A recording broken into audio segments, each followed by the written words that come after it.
트럼프는 이란과의 위기를 새로운 단계로 끌어올렸고 호르무즈 해협의 긴장감이 다시 크게 고조되었습니다.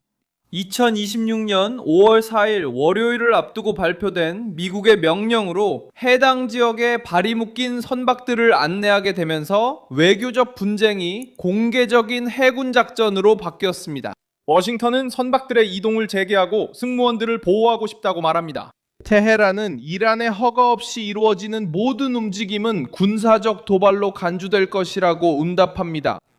그리고 이스라엘은 이 판의 한가운데에서 이미 새로운 충돌 국면을 준비하고 있습니다. 이 모든 이야기는 곧 들려드릴 예정이니 계속 정보를 받고 싶으시면 채널을 구독하세요. 실시간 정보와 최고의 저널리즘, 밀손 알비스표 신뢰도로 제공합니다. 이 작전은 고전적인 호위 작전처럼 보이지 않습니다. 각 화물선마다 군함이 바짝 붙어 있습니다.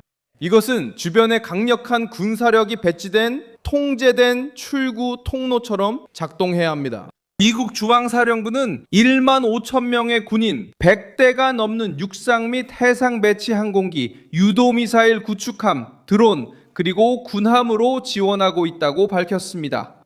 하지만 이들 군인 중 몇 명이 직접 호르무즈 지역에 투입될지, 몇 명이 기지에 남을지는 구체적으로 밝히지 않았습니다. 함정, 지휘센터, 그리고 항공 지원에 배치됩니다. 작전은 여러 층으로 나누어 운용하는 것입니다. 먼저 상선들은 항로와 통신에 대한 지시를 받습니다. 그 후 오만 해역의 남쪽 통로를 따라 이동하며 호르무즈 해협의 강화된 안전구역 안으로 들어갑니다.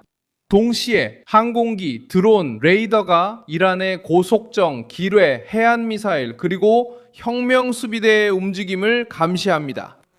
마지막으로 구축함과 다른 미군 함정들이 봉쇄, 접근 또는 공격 시도에 대비해 대기합니다. 즉 트럼프는 모든 화물선에 병사를 태울 필요가 없습니다. 그는 미국의 힘을 보호막으로 활용합니다. 하늘에서는 감시, 바다에서는 해군의 존재, 오만 당국과의 소통, 그리고 이란의 어떤 간섭에도 즉각 대응하겠다는 위협이 있습니다.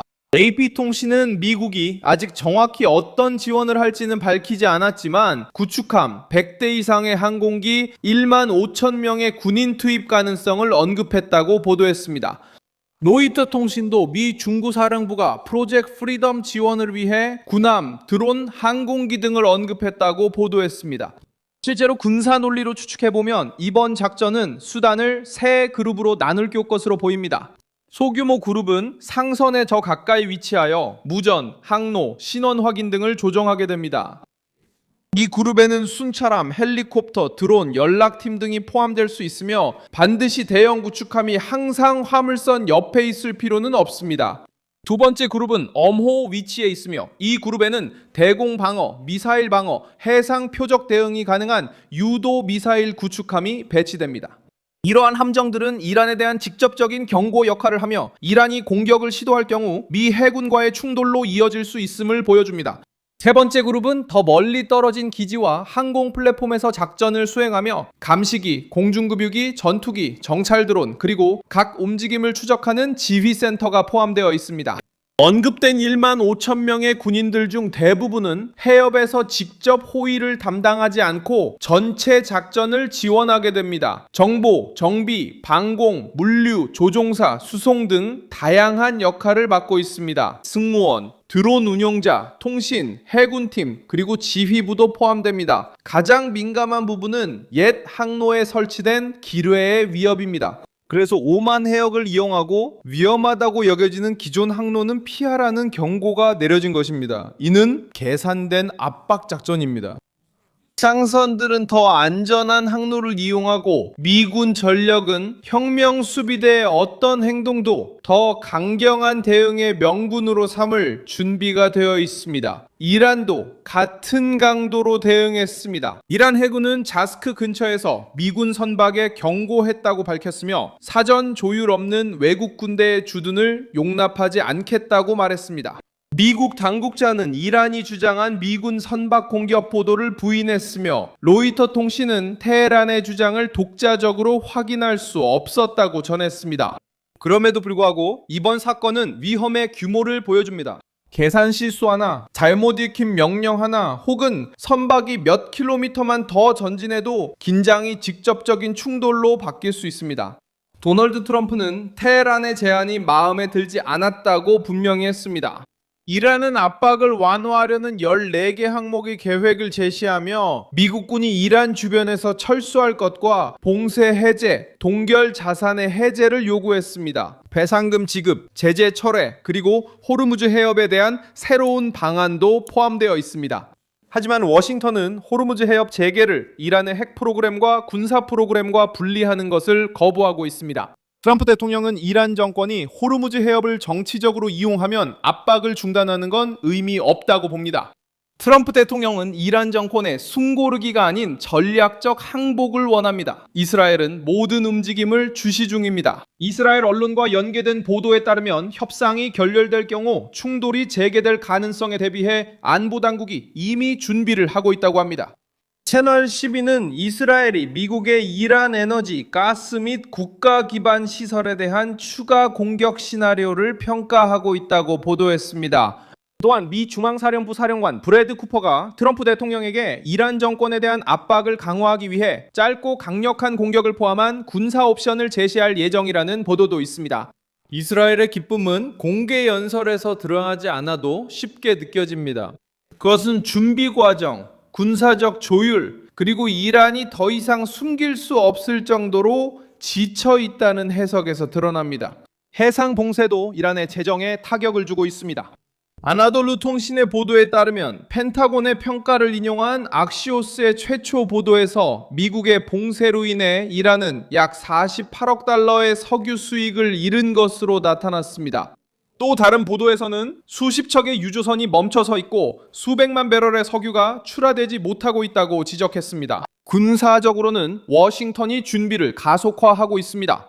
미국은 이스라엘, 카타르, 쿠웨이트, 아랍에미리트 등 중동 동맹국들에게 86억 달러 규모의 무기 판매를 승인했습니다. 트럼프 정부는 긴급 상황이라는 명분을 내세워 의회의 일반적인 심사 없이 무기 이전을 신속하게 진행했습니다.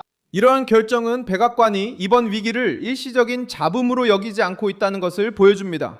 방공 시스템, 탄약, 방어 시스템이 패키지에 포함될 때 이는 워싱턴이 이란의 반응을 예상하고 있으며 동맹국들이 준비되어 있기를 원한다는 메시지입니다. 유럽이 우려하는 또 다른 점은 미군의 병력 이동입니다. 펜타곤은 트럼프와 유럽 동맹국들 사이에 이란 전쟁을 둘러싼 긴장 속에서 앞으로 몇 달 안에 독일에서 약 5천 명의 미군을 철수할 것이라고 발표했습니다. 나토는 설명을 요구했고 유럽 지도자들은 스스로 방위를 책임져야 할 필요성에 대해 더욱 강하게 목소리를 내기 시작했습니다. 트럼프에게 메시지는 분명합니다. 테헤란에 대한 압박 국면에서 워싱턴을 돕지 않는다면 정치적 대가 없이 미국의 보호를 기대할 수 없다는 것입니다. 독일에서의 이번 철수는 유럽 연합에도 메시지를 담고 있습니다. 수년 동안 많은 유럽의 수도들은 워싱턴의 결정을 비판하면서도 미국의 군사적 보호에 의존하는 데 익숙해졌습니다. 이제 중동의 분쟁이 관심과 자원, 탄약을 소모하는 상황에서 트럼프는 미군 주둔을 압박 수단으로 사용하고 있습니다. 그 결과 나토 내부에는 경계심이 감돌고 있습니다. 이란과의 전쟁은 호르무즈 해협만을 뒤흔드는 것이 아닙니다. 수십 년 동안 서방을 지탱해온 안보 구조 자체를 흔들고 있습니다. 미국 의회에 대한 압박도 커지고 있습니다. 민주당 일부는 트럼프가 명확한 논의 없이 전쟁을 확대하고 있다고 비난하며 현재의 위험을 미국이 과거 장기 분쟁에서 저질렀던 실수에 비유하고 있습니다. 그럼에도 불구하고 트럼프는 제한된 군사작전에서 대통령의 권한이 여전히 자신에게 행동할 여지를 준다고 믿는 듯합니다. 문제는 위기가 오래 지속될수록 미국 내에서 정치적 비용이 더 커진다는 점입니다. 비싼 석유, 불안해하는 동맹국들, 파병된 군인들, 그리고 표착 상태에 빠진 협상들은 무력 시위를 내부적인 소모전으로 바꿀 수 있습니다.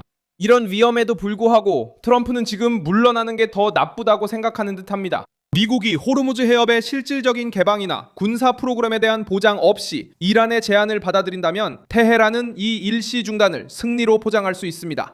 이것은 혁명 수비대를 강화시키고 재고를 보충할 시간을 주며 전 세계의 글로벌 항로를 봉쇄하면 양보를 얻어낼 수 있다는 것을 보여줄 것입니다. 그래서 백악관은 강경한 태도를 취하고 있습니다. 혁명 수비대가 이 계산에서 결정적인 역할을 하게 됩니다. 이 단체는 정치, 경제, 안보, 그리고 이란과 연관된 지역 세력에 깊은 영향력을 가지고 있습니다. 많은 분석가들에 따르면 혁명 수비대는 전쟁을 단순한 위협으로만 보지 않습니다. 혁명 수비대는 또한 대립을 국가를 결집시키고 내부 압력을 잠재우며 경제적 희생을 정당화하는 수단으로 볼 수도 있습니다.